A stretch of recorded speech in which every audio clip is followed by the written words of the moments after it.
As our viewers will know, you flew, we mentioned just briefly before, the A, B, and D. Can you tell us the difference between each model? Sure. Initially, the Tomcat was designed primarily off of the F-111. Hmm. That was supposed to be one of these one size fits all Air Force Navy, and it was not very carrier suitable. But the Air Force did keep the F-111 aardvark for them. And if you ever look at the planes, well, there is some similarity. They both had variable wing Hmm. sweeps, but the biggest commonality between them was that the Tomcat retained the Hughes AUG-9 radar system. Mm. So that was sort of like the basis of the interceptor for the Tomcat because that allowed multiple trackball scan where you could track multiple targets at once, and you could actually launch your Phoenix missiles. And I'm Yes. sure you've seen that where you could launch, you could carry 6 Phoenix missiles, and I knew the guy who was in the test community who got to shoot Oh, all wow. those on almost $1 million. So that was the Tomcat design was primarily from the AUG-9 and the radar suite and the trackball scan and the Phoenix missile because we were the only aircraft that carried that big Phoenix missile, which could reach out and touch your enemy out at 100 miles, which was when you think about that technology back in the 60s, I mean the late Crazy. 60s, it's insane. And we used it tactically. We had that was a huge advantage for the Tomcat because not only did you get to launch it so far out, but it's a launch and leave weapon because it had its own little radar. Hmm. The aircraft radar, host radar, would feed information into the Phoenix missile radar, and at a certain point, it would go active. And at that point, the host aircraft is no longer required. So when it got to a point where we might be in danger of getting hit from an enemy missile, if you can let your missile, your wingman go, take them out, and you could turn away and once it's active, you could turn away. Well, that's best of both worlds because now we're out of their reach, but our missiles out there to get them. So all the Tomcats had that.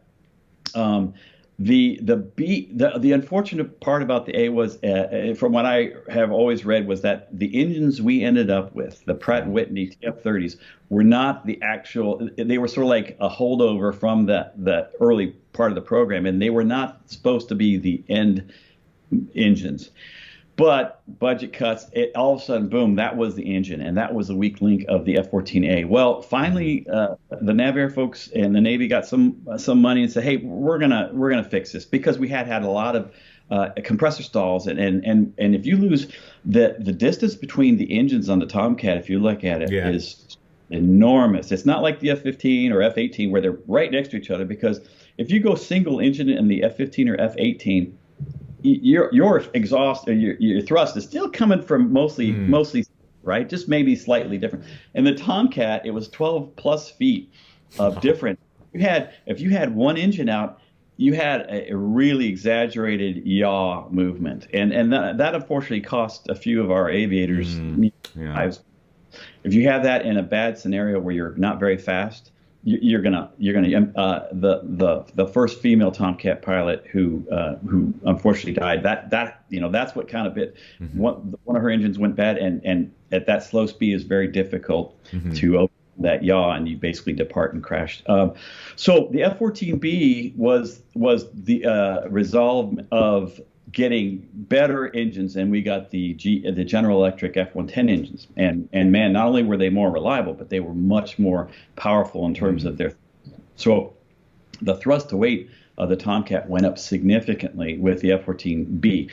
They also said, well, let's make a couple extra upgrades to it. So they called it the B upgrade for the longest time. Well, I take that back. When the very first upgrade came out, we at Miramar called it the F-14A A plus. plus, yeah. That didn't last all that long because then it just became its own designation, F-14B, and then B upgrade once it got that digital bus that allowed it to do certain other functions. It had better raw radar early warning gear, but it was essentially the same, and it had a slightly enhanced HUD, but it was still not a classic new, Like glass, yeah. Right. Well, and even the 14 had the glass, the actual physical glass, but it was the information on it was just not great, and it wasn't Right. very. dynamic. Most guys would turn down their HUD imagery quite a bit just so because it wasn't giving them all that much in the way of, and it actually, you could see through the glass better to land on the aircraft carrier. But the B also had a couple upgrades, but it was basically F-14A with bigger engines. And then Yes. they came out with the D, and this was when Miramar was at its heyday. I got there in 1980. I got winged in early 1986, but of course I knew I was going to Tomcats before I got winged. They don't surprise you. I knew I got selected for Tomcats in 1985, and at one point in the late 80s, they were still producing Tomcats, and they said, hey, we're gonna make F-14Ds. And not only are we going to have F-14Ds, we're going to take all these F-14As that we already made, and we're going to send them back and retrofit them to become F-14Ds. And we're oh, this is it, man. And the F-14D had a lot of new stuff in it. I mean, if you look inside the cockpit, you could still kind of tell, but it had multi-function displays instead of the old classic steam round gauges that say, the HUD was much improved. The HUD looked like, a real HUD. It had all kinds of great information. It made for landing on the aircraft better, made for weapons employment better. It was a true HUD that had all that information up there. Had the big engines.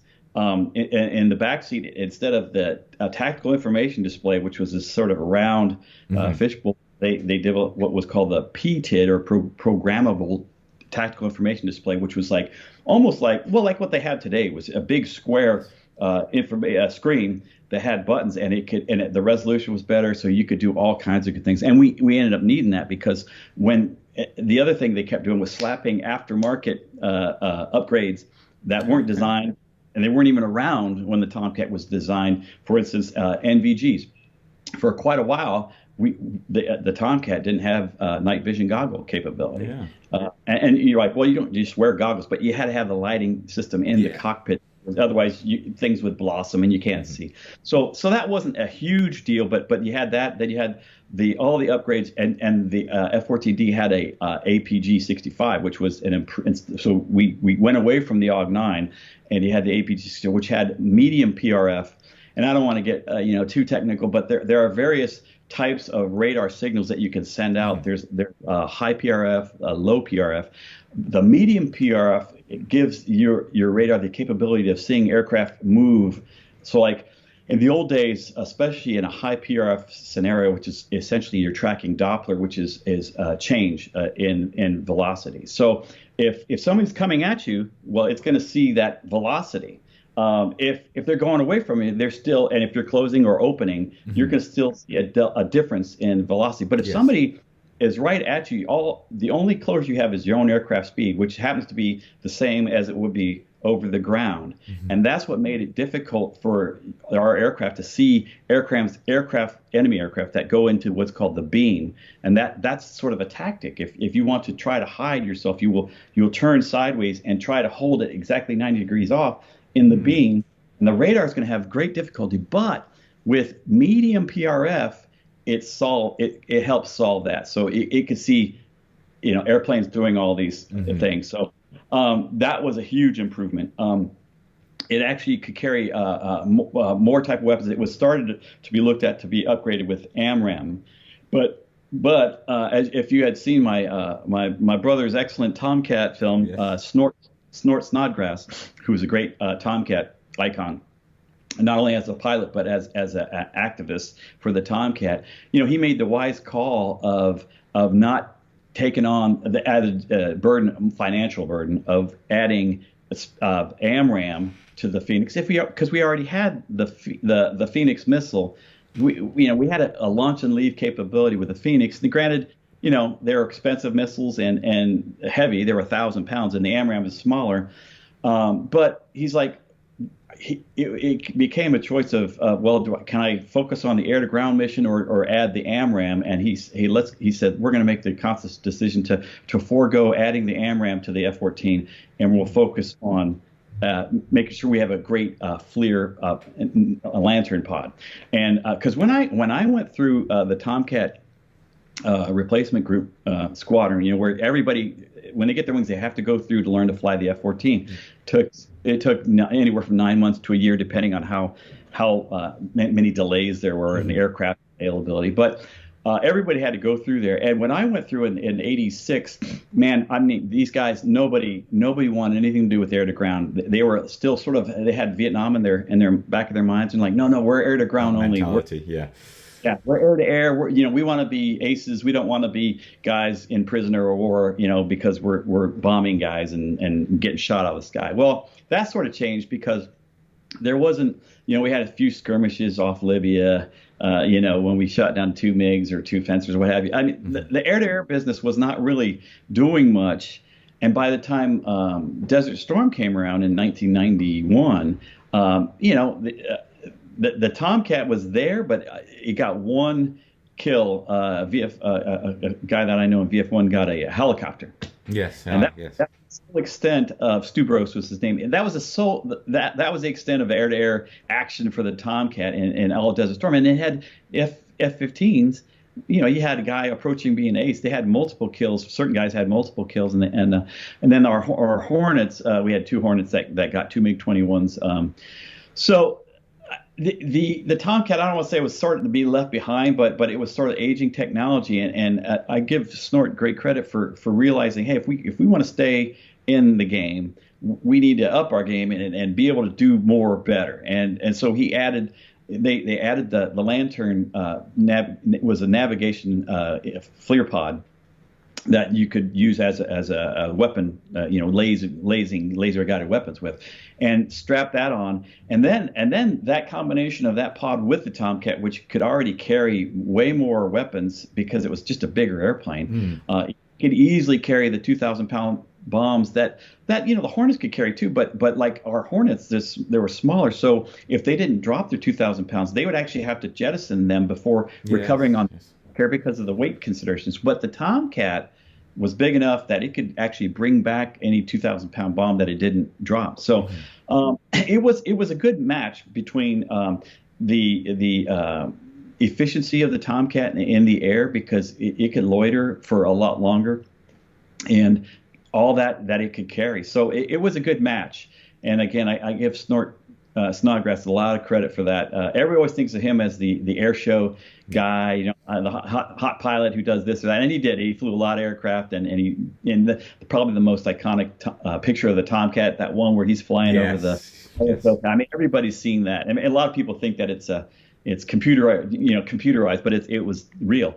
But he did so much for the community from the inside to keep it in the business, because by the time I deployed, fast forward almost 2 decades, I mean, in 2001, when I deployed for 9/11, it's September 19th of 2001, I mean, the Tomcat was still the big show in town. We could carry the most. We had the resolution that for battle damage assessment that the older Hornets. This is all before the Super Hornet, but the Hornets had a Nighthawk pod, FLIR pod, and it didn't have near the resolution that the Lantern pod of the Tomcat and the big PTID, all that.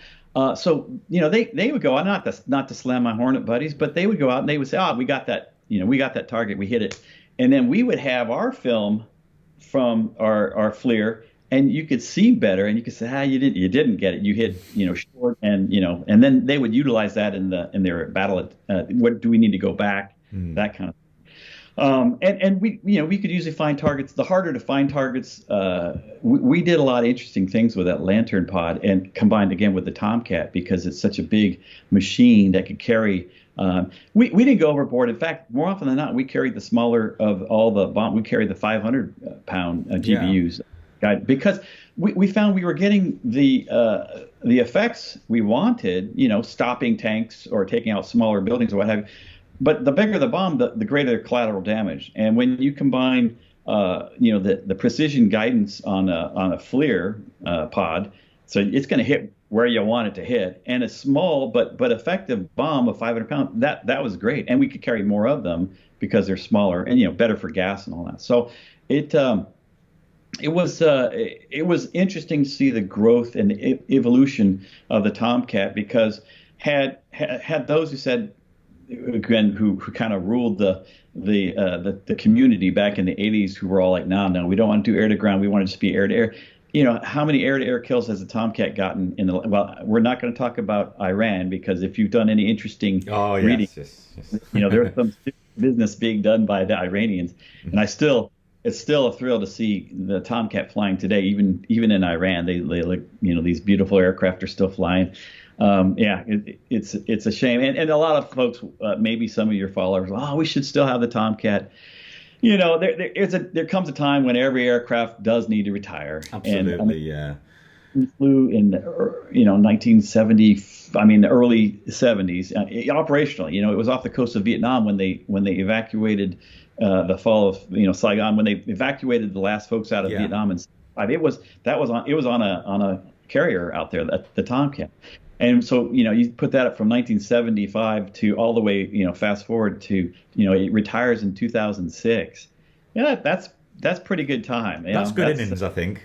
Plus, yeah. So it became a little bit difficult to maintain. It was always kind of a bear because there were so many systems.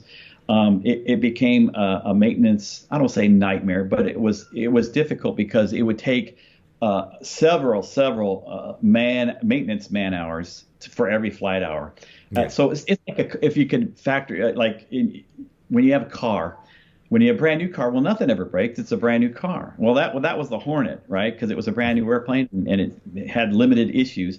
And some of the design is better because, as you get newer technology, it's a better design. Mm-hmm. But towards the end there, the Tomcat was it was a real credit to the maintainers, because they were obviously way behind. But we would have to do a lot of cannibalization, which is where you have to rob a part from an airplane that otherwise would be ready to go, but because it's down in the hangar bay, we're going to take this part because we need it now. Boom. So those issues, the maintenance issues, and the expense and the fact that they just weren't making any more of them. So it got to be kind of a hard thing to substantiate, to say, hey, we need to have the Tomcat into 2030 and beyond. It was really a cool, beautiful airplane, but it really was for it to retire. Yeah.